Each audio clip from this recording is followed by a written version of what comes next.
Did you know that right now, while you're watching this video, there are probably 3 other things you should actually be doing instead? Welcome to the club. We are living through what I call the procrastination pandemic. And unlike other pandemics, this one has a 100% infection rate. Every single human being on this planet has mastered the art of doing absolutely nothing when they should be doing absolutely everything. But here's something that'll blow your mind. Procrastination isn't actually about being lazy. It's not about lacking willpower or being a terrible person. What if I told you that your brain is literally wired to make you procrastinate? And the modern world has turned this natural tendency into a superpower of avoidance. Stick around, because we're about to dive deep into why you're watching this video instead of doing your taxes, or cleaning your room, or calling your mom back. Let's start with a confession. Yesterday, I spent 47 minutes organizing my desk instead of writing this script. I sorted my pens by color, I arranged books by height, and I even wiped down my monitor twice. My desk has never looked better, and my deadline has never felt more terrifying, even though it's self-imposed.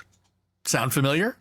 This is what scientists call productive procrastination, and it's our brain's favorite trick. Your brain operates on something called the instant gratification monkey. So picture a tiny monkey in your head that only cares about what feels good right now. This monkey doesn't care about your future self or your goals. It wants the dopamine hit of checking social media, the satisfaction of a clean desk, or the comfort of binge watching just one more episode. Meanwhile, there's another part of your brain called the rational decision maker, desperately trying to convince the monkey to do important work. Guess who usually wins? That's right. The monkey actually has an unfair advantage because our brains evolved for immediate survival, not long-term planning. 10,000 years ago, if you saw a berry bush, you ate those berries immediately because you didn't know when your next meal would come. If you heard a rustling in the bushes, you ran first and asked questions later. This immediate response system kept our ancestors alive, but it's making modern humans miserable. Here's where it gets interesting. We're not just procrastinating more than previous generations, we're procrastinating differently. Our grandparents might have delayed spring cleaning or putting off a difficult conversation.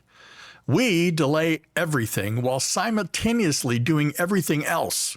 We'll research the perfect productivity app for 2 hours instead of spending 20 minutes on the actual task.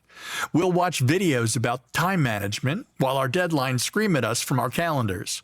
Social media has weaponized our procrastination instincts.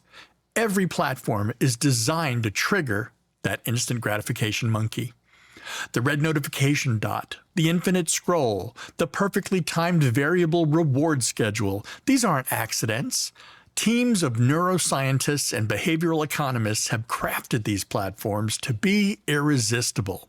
Your phone is basically a procrastination slot machine, and you carry it everywhere, just like I do.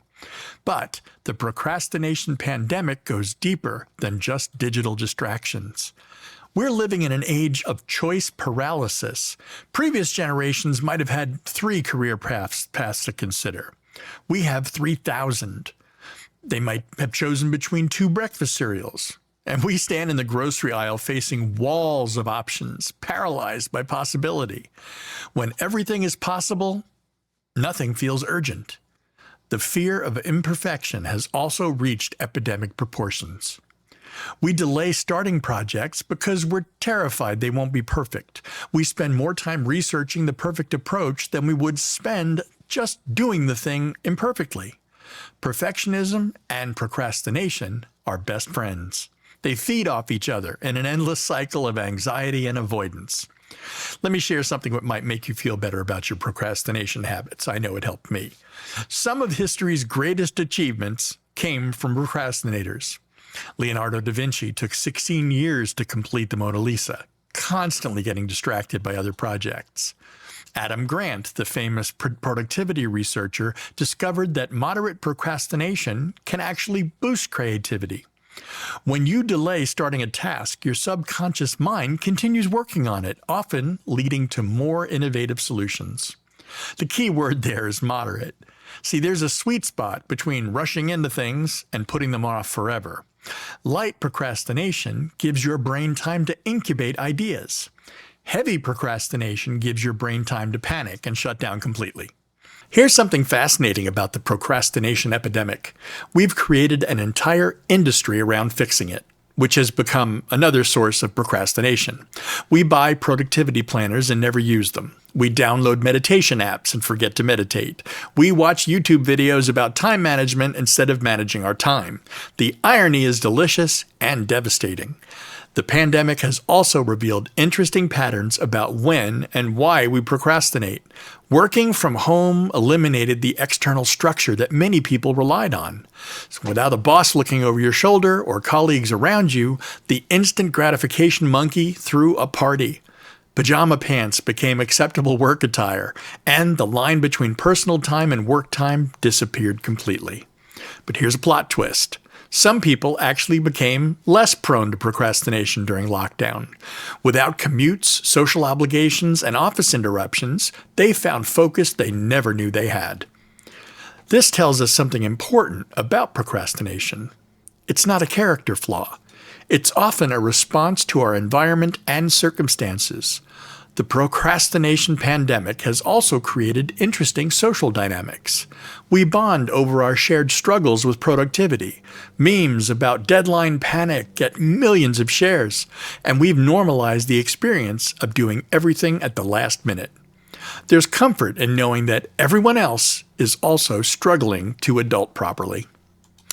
The economic impact of our collective procrastination is staggering. Studies suggest that procrastination costs the global economy billions of dollars annually in missed deadlines, delayed projects, and reduced innovation.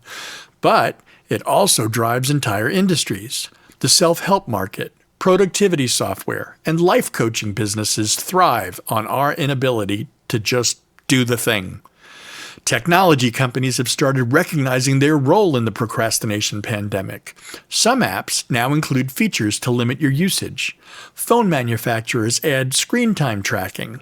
Social media platforms experiment with removing like counts and infinite scroll. It's like cigarette companies finally admitting that maybe, just maybe, their products might be slightly addictive. The solution to the procrastination pandemic isn't to eliminate procrastination entirely. I think that's impossible and probably undesirable. The solution is to understand why we procrastinate and work with our brain's natural tendencies instead of against them. This means breaking large tasks into smaller ones, removing temptations from our environment, and accepting that perfect is the enemy of done. We're all experts at doing nothing because doing nothing often feels safer than doing something imperfectly. Imperfectly? Imperfectly. But here's the secret that productivity gurus don't want you to know. You don't need to cure your procrastination to be successful. You just need to procrastinate less than your competition. And given that everybody is procrastinating, that bar is surprisingly low. The procrastination pandemic isn't going anywhere. If anything, it's likely to get worse as technology becomes more sophisticated at capturing our attention. The question isn't whether you'll procrastinate. The question is whether you'll procrastinate intentionally or accidentally. Will you choose your distractions or will they choose you? So the next time you find yourself watching videos about productivity, instead of being productive, remember, you're not broken. You're human. Welcome to the procrastination pandemic. Population? Everyone. If you enjoy insights like this, click subscribe, give me a like, and check out this video over here.